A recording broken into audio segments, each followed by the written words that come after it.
नमस्कार, आप देख रहे हैं टीएनपी न्यूज और मैं हूं आपके साथ आलोक शुक्ला। देश को एक साथ 5 नए अखिल भारतीय आयुर्विज्ञान संस्थान यानी एम्स की सौगात मिलने वाली है। प्रधानमंत्री नरेंद्र मोदी गुजरात के दौरे पर हैं और इस दौरान राजकोट में पीएम मोदी एक ही दिन में 5 नए एम्स राष्ट्र को समर्पित करेंगे। इनमें AIIMS Rajkot, AIIMS Raebareli, AIIMS Bathinda, AIIMS Mangalagiri और एम्स कल्याणी शामिल है। उनका भविष्य छिना, लेकिन आज जब यूपी बदल रहा है, जब यूपी के नौजवान अपना नया भविष्य लिख रहे हैं, तब ये परिवारवादी क्या कर रहे हैं? मैं तो इनकी बातें सुनकर हैरान हूं।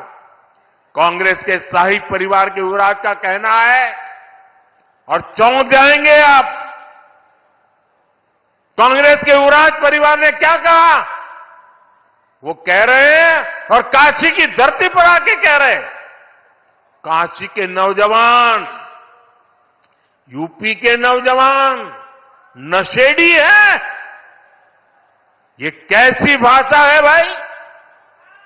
मोदी को गाली देते देते तो इन्होंने 2 दशक बिता लिए, लेकिन अब ईश्वर रूपी जनता जनार्दन पर, यूपी के नौजवानों पर ही ये लोग अपनी फ्रस्ट्रेशन निकाल रहे हैं। जिनके अपने होश ठिकाने नहीं है, वो यूपी के मेरे काशी के बच्चों को नशेड़ी कह रहे हैं। केंद्रीय मंत्री स्मृति ईरानी समेत आधा दर्जन मंत्री रायबरेली एम्स में कल रहेंगे मौजूद और सीएम योगी आदित्यनाथ एक बड़ी जनसभा को संबोधित करने वाले हैं। पीएम नरेंद्र मोदी द्वारा रायबरेली एम्स का वर्चुअल लोकार्पण होगा और इस मौके पर CM Yogi Adityanath, deputy CM Brajesh Pathak, केंद्रीय मंत्री स्मृति ईरानी समेत आधा दर्जन मंत्री रायबरेली एम्स में मौजूद रहेंगे। वहीं इस मौके पर सीएम योगी आदित्यनाथ एक बड़ी जनसभा को संबोधित भी करेंगे। विश्व गायत्री परिवार द्वारा आयोजित अश्वमेध यज्ञ में पीएम नरेंद्र मोदी के वीडियो संदेश में उन्होंने कहा कि आज गायत्री परिवार का अश्वमेध यज्ञ सामाजिक संकल्प का एक महाअभियान बन चुका है।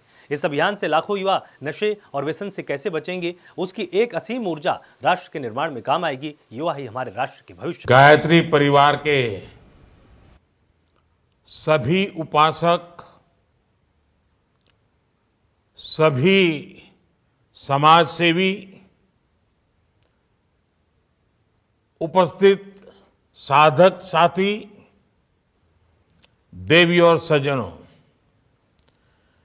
गायत्री परिवार का कोई भी आयोजन इतनी पवित्रता से जुड़ा होता है कि उसमें शामिल होना अपने आप में सौभाग्य की बात होती है। मुझे खुशी है कि मैं आज देव संस्कृति विश्वविद्यालय द्वारा आयोजित अश्वमेध यज्ञ का हिस्सा बन रहा हूं। जब मुझे गायत्री परिवार की तरफ से इस अश्वमेध यज्ञ में शामिल होने का निमंत्रण मिला था, तो समय अभाव के साथ ही मेरे सामने एक दुविधा भी थी। वीडियो के माध्यम से भी इस कार्यक्रम से जुड़ने पर एक समस्या ये थी कि सामान्य मानवी अश्वमेध यज्ञ को सत्ता के विस्तार से जोड़कर देखता है। आजकल चुनाव के इन दिनों में स्वाभाविक है कि अश्वमेध यज्ञ के कुछ और भी मतलब निकाले जाते हैं, लेकिन फिर मैंने देखा कि ये अश्वमेध यज्ञ आचार्य श्री राम शर्मा की भावनाओं को आगे बढ़ा रहा है। अश्वमेध यज्ञ के एक नए अर्थ को प्रतिस्थापित कर रहा है, तो मेरी सारी दुविधा दूर हो गई। आज गायत्री परिवार का अश्वमेध यज्ञ सामाजिक संकल्प का एक महाअभियान बन चुका है। इस अभियान से जो लाखों युवा नशे और व्यसन की कैद से बचेंगे, उनकी वो असीम ऊर्जा राष्ट्र के निर्माण में काम आएगी। युवा ही हमारे राष्ट्र का भविष्य है। खबर गुजरात के ओखा से है, जहां पर प्रधानमंत्री नरेंद्र मोदी ने ओखा मुख्य भूमि और बेट द्वारका को जोड़ने वाले लगभग 2.32 किलोमीटर देश के सबसे लंबे केबल आधारित पुल सुदर्शन सेतु का उद्घाटन किया। केंद्रीय गृह मंत्री अमित शाह रविवार 25 फरवरी को मध्य प्रदेश के ग्वालियर, खजुराहो और भोपाल के प्रवास पर रहेंगे। केंद्रीय गृह मंत्री अमित शाह 25 फरवरी को प्रातः 11 बजे ग्वालियर में ग्वालियर चंबल क्लस्टर के चारों लोकसभा क्षेत्र ग्वालियर, मुरैना, भिंड और गुना की प्रबंध समिति की बैठक को संबोधित करेंगे। इसके बाद केंद्रीय गृह मंत्री दोपहर 3 बजे खजुराहो में लोकसभा के बूथ समिति सम्मेलन को संबोधित करेंगे। इसके पश्चात शाम 6 बजे भोपाल में प्रबुद्ध जन सम्मेलन को संबोधित करेंगे और 3 लाभार्थी परिवारों से संपर्क करेंगे। उत्तर प्रदेश की राजधानी लखनऊ में शनिवार रात तकरीबन 8 बजे सीएम योगी की फ्लाइट हादसे का शिकार हो गई। इसमें 5 पुलिसकर्मी समेत 13 लोग घायल हैं। हादसा उस वक्त हुआ जब सीएम योगी को एयरपोर्ट से लेकर उनका काफिला मुख्यमंत्री आवास के लिए निकला था। अर्जुनगंज इलाके में कुत्ते को बचाने के चक्कर में काफिले के आगे चल रही गाड़ी बेकाबू हो गई।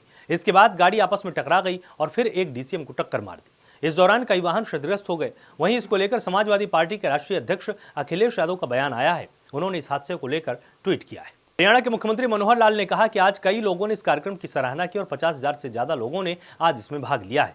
42 किलोमीटर भी दौड़ की प्रतिभागियों ने यहाँ पर दौड़ लगाई। कुल 24 लोगों ने इसमें रिकॉर्ड कायम किया। हमने उनको शुभकामनाएं दी हैं कि इसमें और आगे बढ़ें। इसमें गुरुग्राम के साथ पूरे हरियाणा में बहुत बड़ा संदेश गया है। इसमें पहले भी समय समय पर इस प्रकार के आयोजन किए जाते रहे हैं। होता है और बड़े बड़े लोग जो आज मुझे मिले हैं, जिन्होंने मुझे इस कार्यक्रम को करवाने में बहुत सराहना की है।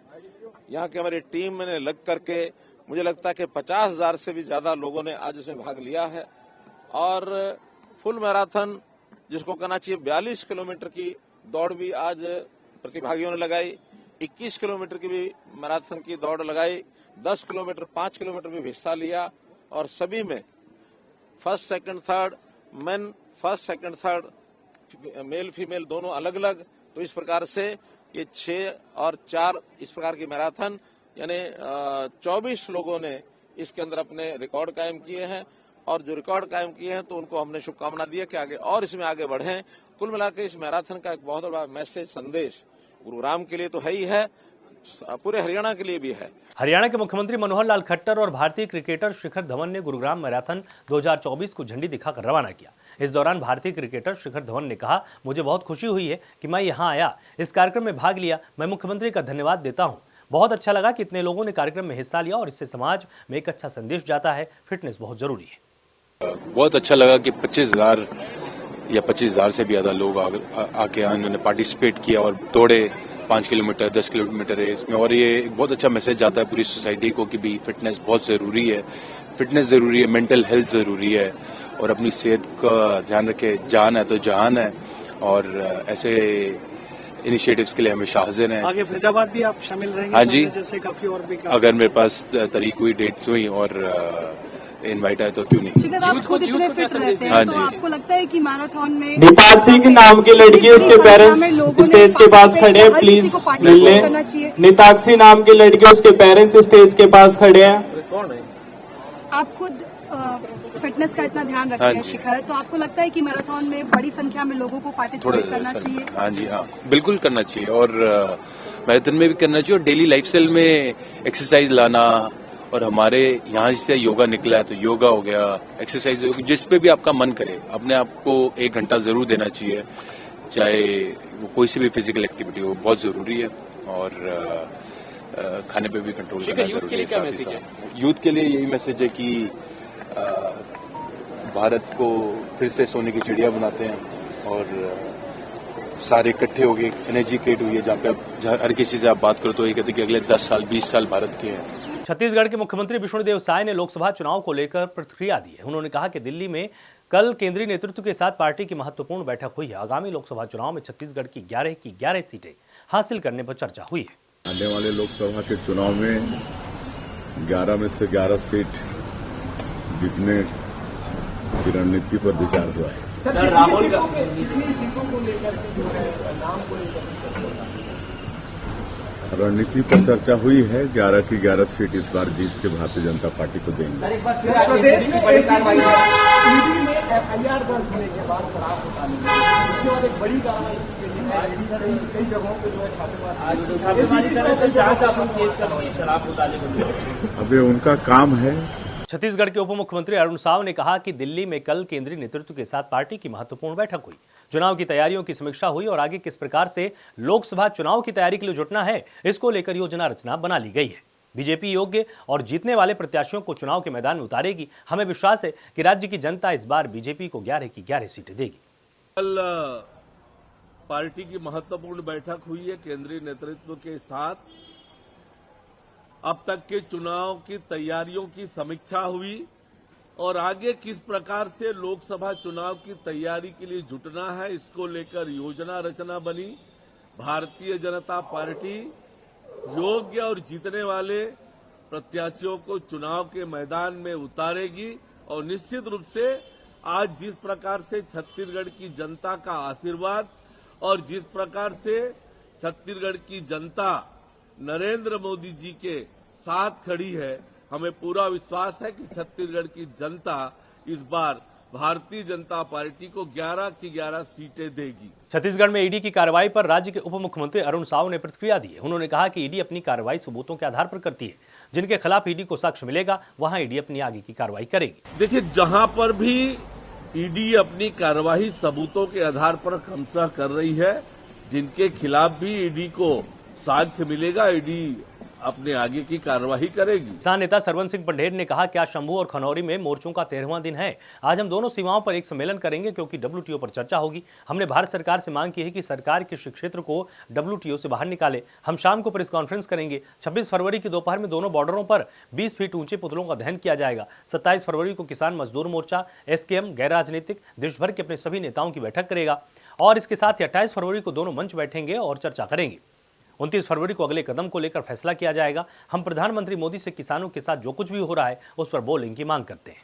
आज 2 फोरमों की ओर से जो मोर्चा शुरू किया गया है उसको 13वां दिन हो गया है, जो शंभू और खनौरी पर लगा हुआ है।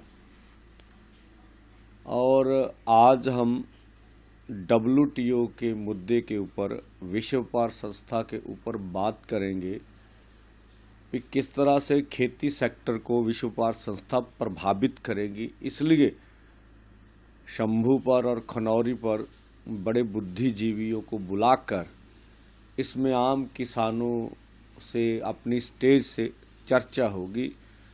जो हमने मांग रखी है भारत सरकार से भी भारत खेती सेक्टर को WTO से बाहर निकाले, उनकी नीतियां किस तरह से प्रभावित कर रही हमें, तो इसके ऊपर दोनों जो हमारे बॉर्डर्स हैं हरियाणा के साथ सटे हुए, उनके ऊपर चर्चा करेंगे, विचार चर्चा होगी। शाम को फिर उसका निर्णय PC में सबके साथ साझा किया जाएगा।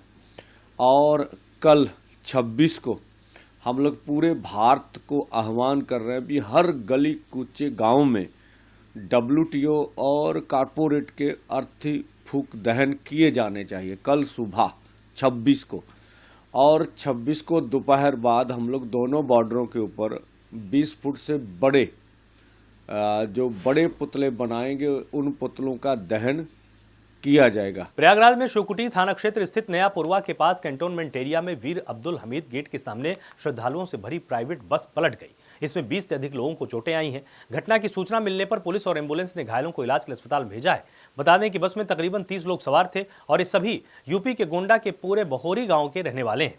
यहाँ 21 फरवरी को गोंडा से चित्रकूट गए थे और वहां से 23 तारीख को संगम स्नान करने के लिए पहुंचे थे। संगम स्नान के बाद ये सभी बस में सवार होकर गोंडा के लिए रवाना हुए और बस नया पुरवा के आगे कैंटोनमेंट एरिया के पास पहुंची।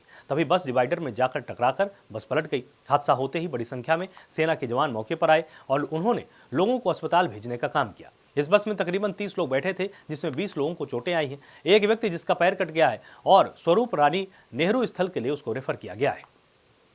शनिवार सुबह जनपद एटा, थाना जथराव और ग्राम कसा से एक ट्रैक्टर ट्रॉली 54 लोगों को लेकर कासगंज को गंगा स्नान के लिए निकला था। सुबह तकरीबन 10 बजे के आसपास अलीगंज पटियाली मार्ग पर दरियावगंज के निकट अचानक ही ट्रैक्टर ट्रॉली का बैरिंग टूट गया, जिससे ट्रैक्टर ट्रॉली अनियंत्रित होकर सड़क किनारे तालाब में जा गिरा। इस हादसे में अब तक 24 लोगों की मौत की जानकारी सामने आई है। कुल 10 घायलों में से 4 लोगों को इलाज के लिए अलीगढ़ मेडिकल कॉलेज रेफर किया गया। वहीं 6 घायलों का इलाज कासगंज के जिला अस्पताल में किया जा रहा है। शनिवार दोपहर तक 22 लोगों की मौत हो जाने की आधिकारिक पुष्टि की गई थी। इसके बाद अलीगढ़ रेफर किए 4 लोगों में से शाम होते होते 2 की मौत हो जाने की सूचना प्राप्त हुई है। फिलहाल के लिए इतना ही। आप लगातार जुड़े रहिए टीएनपी न्यूज के साथ। नमस्कार।